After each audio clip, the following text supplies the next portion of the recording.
What's going on, everybody? So today was the divisional playoffs, and we could see that we're going to start off right now with the Ravens and the Patriots, 35-31. This was the one game that I thought was going to be an upset, just for the simple fact that I told you guys before, you know, with Terrell Suggs getting his teeth fixed and getting his confidence up, I just really thought that he would be able to handle his business. You know what I'm saying?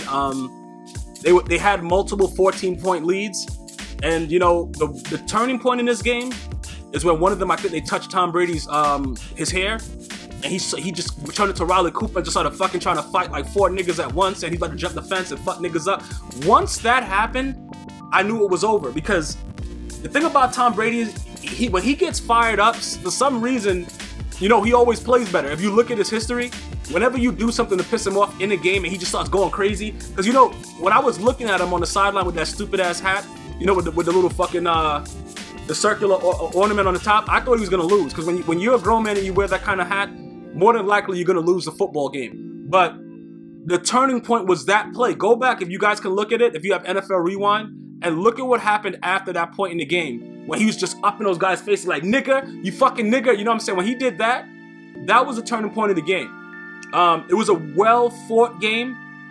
You know, I really like the way that no matter what happens, Bill Belichick just has the same expression no matter what. They were down 14-zip. He's like, all right, yo, what's good? What we having for dinner tonight? He's doing this earpiece to his girl. Like, he's just very, very calm. The team usually responds very well with him. And this was a gut win. This was a gut check right here. This was a gut check for the Patriots, because the Ravens came like a ball of fire, and they had a lot of sex toys, and the Patriots really clinched, and they were able to overcome this. I enjoyed the game. Pretty much Joe Flacco, he had a decent game. You know what I'm saying? I don't think, a lot of people say he's not worth the money. I can't say that anymore. You know, at first, when they first signed him, I'm like, you know, that's kind of ridiculous. But then you look at Jay Cutler being the highest paid quarterback for this year in the league, and you're like, you know, all right. You know, fucking a gerbil with retardation and mild autism is better than Jay Cutler, and he is the highest paid quarterback. So I have to say that, you know, if Flacco continues to play at this level, he would earn the money that he was signed to. That's all I can say. I got to be an honest critic. I can't knock the guy. I think the guy is a solid guy in the playoffs. He shows up, he makes plays, and that's pretty much it. As far as Steve Smith, in the beginning of the game, when he got that touchdown on Darrelle Revis, I was pretty impressed. I think he got a little hurt, though, on one of those run plays where somebody fell into his leg, and after that, he wasn't the same. But overall, I give Steve Smith a lot of credit. To be where he was at this age, and to really show the Panthers that he could actually still play, that's commendable, man. You know, Revis is, you know, we can knock Revis as much as we want. He's one of the top corners in the league. It's not really a situation to where I can really go and say, you know, if Steve Smith would have stayed the same, Revis wouldn't have locked up. We have to give a great player the benefit of the doubt. But after that play where he scored, when he scored and he got a little hurt, it was different from that point on for the game. That's what I will say. Did he lock him up? I can't really say that. As far as everybody else, though, you know, I can't. You know, Gronk was Gronk. He played. You know, he played solid. I'm very happy for the Patriots, man, because I see them beating the Colts next week. And I'm going to get to the other picks later, but that's what I want to go to finish up that game. Other than that, the Ravens played a great game. They can't hang their heads, man. They played solid. The Patriots just played, you know, they just had a little bit more left in them, and they played, and they wanted it, and they got it. But the Ravens played a hell of a football game, and they took it to the Patriots, who's always in the fucking playoffs at this time of the year, and they're a regular. And they, you know, the Ravens came out, you know, ball hard university, and they played hard as fuck. You can't knock the Ravens for that. It was a great game. Panthers at the Seahawks. Seahawks 31, Panthers 17. This game started off very close. And as far as defense goes, Carolina's defense is very, very stout. You can't argue that. You can't really, you can't really knock that fact. The Panthers have a very, very solid defense. Okay? Offensively, they're a little challenged. And I'm going to tell you why. The Cam Newton that I saw prior to the pick to Cam Chancellor that went for like 80-something yards, that's the Cam Newton I want to see every game. He played with so much heart. He wasn't standing in the pocket like an erected penis that he's been doing all season. He played with so much heart. He ran the read option with so much vigor. He stiff-armed the fuck out of Earl. What is that? Who was that? Earl Thomas? Who was that? The free safety? Yeah, I think it was Earl Thomas. Listen to me. I'm gonna tell you, that was a grown man stiff arm right there. That's the kind of stiff arm that you go home to your girl, she's like, you know what? I don't really care what you say no more. You a bitch. Like, that's the kind of stiff arm that he got. And if that Cam Newton comes every game to play and you give him another weapon on the other side of Kelvin Benjamin that's not 4'3", let me tell you something about the Panthers, man. That's a dangerous team. But when your weapons are limited and you don't really trust your receivers and you got old-ass motherfuckers like, what's that guy's name? Crotchery and bums like that, it's not going to be beneficial. It doesn't work.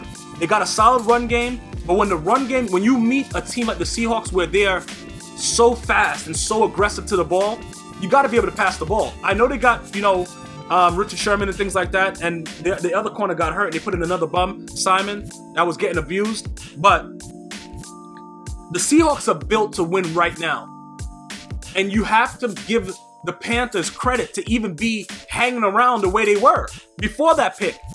Because the team, like everywhere you look on the Seahawks, they don't have any weaknesses. You can look all over the place. They don't got the coach takes steroids. I saw Cam Chancellor jump like a puma twice in a row to block a field goal. That the second time it was legally blocked, and then the kicker sold it to fall on the ground. I've never seen that type of athleticism. To consecutively do it, okay, maybe once you get it off, all right, fine. He did that shit twice. Then he runs a fucking pick back for 6. Like, listen, guys, the Seahawks are ready to win right now. They're ready to win right now.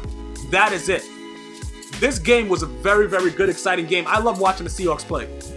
The Panthers locked up Marshawn Lynch for the most part. He wasn't able to do a lot of the shit. It was no beast mode going on. Kuechly and them boys played very, very well. I cannot knock the Panthers. Again, I'm very honest with this. If you played like shit, I'm coming at you. You played like shit. And I'm going to get to somebody that played like shit in a second.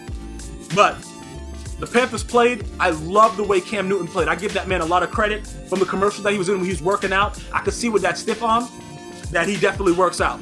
Because he fucking stiff armed the fuck. Is it Earl Thomas III? I think that's his last name. I don't know. I know it's Earl something. But you know who I'm talking about. That stiff arm, as the kids say, was on fleek. Am I saying that correctly? I don't really know. Great game. Seahawks are going on to the next round. Packers and Cowboys. Packers 26, Cowboys 21.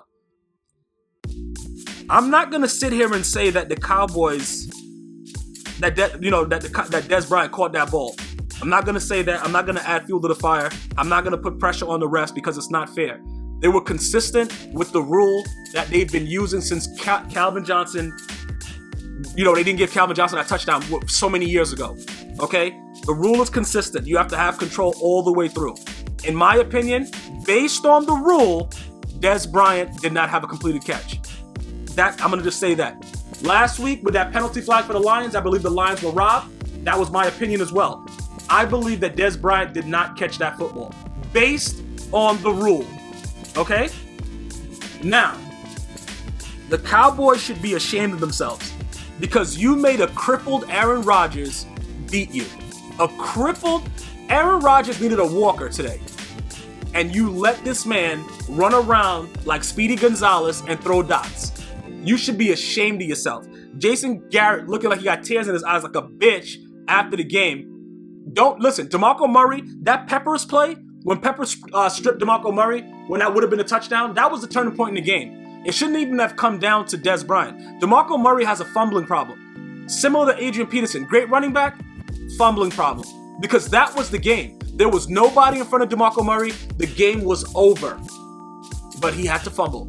Credit Peppers with the strip, but that's more on DeMarco Murray. So if the Cowboys fans want to be mad at somebody, go find DeMarco Murray and be mad at him.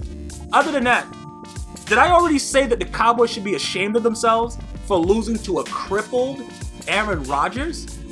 The man is that great that he has fucking no calf. He had a calf missing. You know what I'm saying, bro? The soleus, the gastrocnemius, every part of his calf is gone. And he still dots you dumb motherfuckers up. People will say it's karma for week to week. I don't believe in karma. That doesn't matter. Bro, he didn't catch the ball based on the rule. It shouldn't have come to that. DeMarco Murray is the fucking culprit here. That's what it is. Other than that, the Packers, what am I talking about the Pickers? The Packers made enough plays, that was a lot of P's, to make the win happen. Bottom line, they deserve the win. They gutted it out. Game over. The Packers are going on to the next round. Our final game.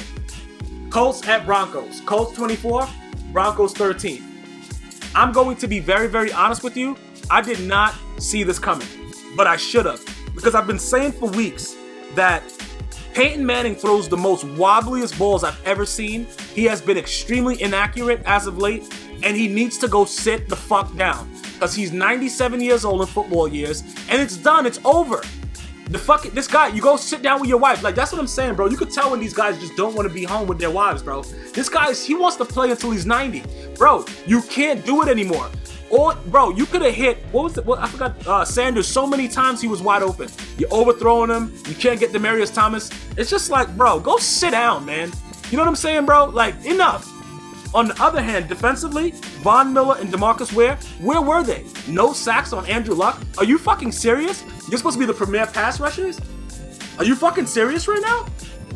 I just think that this was easier for the Broncos, instead of having to go through the embarrassment and getting beaten by the Patriots a week later. So it actually works out for the Broncos, because Belichick and Brady were gonna make, Manning their bitch like they always do. So it doesn't matter. Either way, the Broncos are gonna lose.